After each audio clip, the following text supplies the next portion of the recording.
बच्चों, मेरा नाम उपासना है और आज मैं आपके सामने मात्राओं का परिचय प्रस्तुत करने वाली हूँ। जैसा कि हमने हमारे पिछले वीडियो में स्वर तथा व्यंजनों की जानकारी प्राप्त की थी, उसके बाद मैंने आपको बताया था कि हम स्वर और व्यंजनों से आगे बढ़ेंगे, जिसमें हम लोग मात्राओं का परिचय सीखेंगे। तो देखिए, आपके सामने मैंने यहाँ पर कुछ स्वर लिखे हैं, जैसा कि आ, ई, उ, री, ए, ऐ, ओ, औ। ठीक है। तो अब इन सभी स्वरों की क्या होगी, मात्राएं लगती है। जैसा कि हम लोगों ने पिछले वीडियो में ही मैंने आप लोगों को बता दिया था कि अ वर्ण का यूज जो है, मतलब अ जो स्वर है उसका तो हमने पहले ही सारे व्यंजनों में प्रयोग कर लिया था। जैसे मैंने लिखा था क, तो मैंने कहा था कि जब क में हम अ वर्ण को जोड़ेंगे, यानी अ स्वर को जोड़ेंगे, तब जाके वह पूरा वर्ण बनेगा क। तो अ का हमने पहले ही सीख लिया था। आज हम सीखेंगे आ की मात्रा। धीरे धीरे करके हम हर एक वीडियो में अलग अलग वर्णों की मात्रा सीखेंगे। तो आज हमारा पहला जो वीडियो है वह है आ की मात्रा के ऊपर। तो आ की मात्रा वर्ण के साथ कैसे लगती है। जैसे मान लो कि मैंने कोई भी एक वर्ण लिख लिया, उस वर्ण में मैं आ की मात्रा लगाऊंगी, तो आ की मात्रा दिखती कैसी है। जैसे हम लोग इंग्लिश अल्फ़ाबेट्स में कैपिटल टी लिखते हैं ना, सेम उसी प्रकार से आ की मात्रा जो है वह किसी भी वर्ण के पीछे जुड़ती है। जैसे यहाँ पर आप देख पाएंगे, जैसे ये मेरा वर्ण है क, जो हमारा पहला व्यंजन होता है। उसके बाद मैंने ये लाल रंग से लिखा है टी जैसा, जो कि है हमारी आ की मात्रा, और बीच में मैंने लगाया है प्लस का साइन। इसका अर्थ क्या होता है कि जब क में मैं आ की मात्रा जोड़ूंगी, तो वह जो मेरा वर्ण है वह बनकर तैयार होगा का।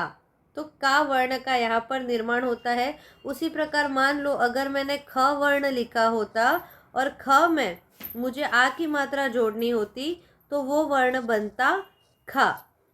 तो इसी प्रकार से जितने भी व्यंजन है क से लगाकर ज्ञ तक, तो उन सब में आ की मात्रा लिखने पे क्या हो जाता, खा, जा, मा, पा, इस तरीके से। और जैसा कि आप लोग देख रहे हैं, जैसे मैंने क में अ वर्ण जोड़ने पे क को हम कैसे बोलते थे, क, तो वैसे ही अगर हम आ की मात्रा जोड़ेंगे तो इसका प्रोनाउंसिएशन भी चेंज होके हो जाएगा का।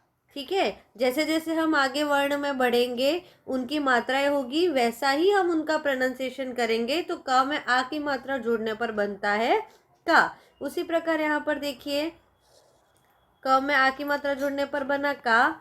उसके अलावा मैंने यहाँ पर और भी वर्ण लिखे हैं, जिससे आप समझ पाएंगे। ल वर्ण है, ल में मैंने आ की मात्रा जोड़ी, तो कौन सा वर्ण बनेगा, ला।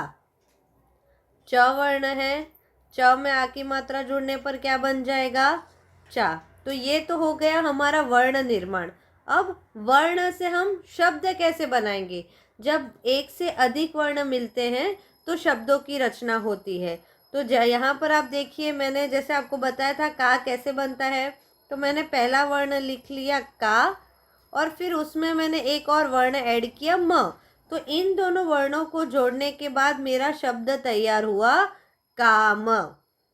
देखा आप लोगों ने किस प्रकार से वर्णों से शब्दों की रचना होती है मात्राओं को लगाते हुए। जैसे उसी प्रकार देखिए, यहाँ पे न वर्ण है, तो न में आ की मात्रा लगने पर बना है ना, और फिर मैंने म वर्ण जोड़ा, तो वो मेरा शब्द बनकर तैयार हुआ नाम। ऐसे अनगिनत दो वर्ण वाले शब्द है जिसमें आ की मात्रा लगती है। उसी प्रकार अगर मुझे और वर्ण ऐड करने हो, तो देखो, पहला वर्ण मैंने लिखा है च, च में मैंने आ की मात्रा जोड़ी, तो क्या बन जाएगा, चा। फिर उसमें मुझे जोड़ना है ल, और फिर मुझे जोड़ना है क। तो इन तीनों को जोड़ने पर बनेगा चालक। उसी प्रकार देखिए, मैंने ये सारे वर्ण जो कि मैंने लाल रंग से लिखे हैं, उन सभी वर्णों में आ की मात्रा लगी हुई है। तो आप भी मेरे साथ बोलिए, देखिए, आम, दाम। आप देख पा रहे हैं, जिसमें मैंने लाल रंग से लिखा है उन सब में आ की मात्रा है। तो मैं जैसे ये वर्ड लिखा है मैंने काम, का मा नहीं बोल रही हूँ, का म बोल रही हूँ। क्यों? क्योंकि सिर्फ क वर्ण में आ की मात्रा लगी है, म वर्ण में नहीं। नाम चार। अभी ऐसा नहीं कि सिर्फ मात्रा लगती है तो दो वर्ण वाले शब्दों का ही निर्माण होता है, तीन वर्ण वाले शब्द भी बनते हैं और चार वर्ण वाले भी बनते हैं। जैसे देखिए यहाँ पर चावल, बादल, कागज, सागर, बाजार, बचपना। अभी यहाँ पर देखिए इतने सारे हमने वर्ड पढ़े जिसमें पहले वर्ण में ही आ की मात्रा लग रही थी, जबकि यहाँ पर हमारे चौथे वर्ण में आ की मात्रा लग रही है। ब में कोई मात्रा नहीं है, च में भी कोई मात्रा नहीं है, प में भी कोई मात्रा नहीं है, लेकिन न में मात्रा लग रही है। उसी प्रकार सरकना, तो सरकना में भी ना वर्ण में हमारी आ की मात्रा लग रही है। अब देखिए अंतिम नहाना, तो यहाँ पर दो वर्णों में आ की मात्रा लग रही है, ह में भी लग रही है और न में भी लग रही है। तो इस प्रकार से हमने आ की मात्रा के शब्द आज सीखे। मैंने आपको बताया कि आ की मात्रा वर्ण में कैसे जुड़ती है तथा जुड़ने के बाद उनसे किस प्रकार से शब्दों का निर्माण किया जाता है। अब हम अगली कक्षा में ई की मात्रा सीखेंगे। तब तक के लिए धन्यवाद।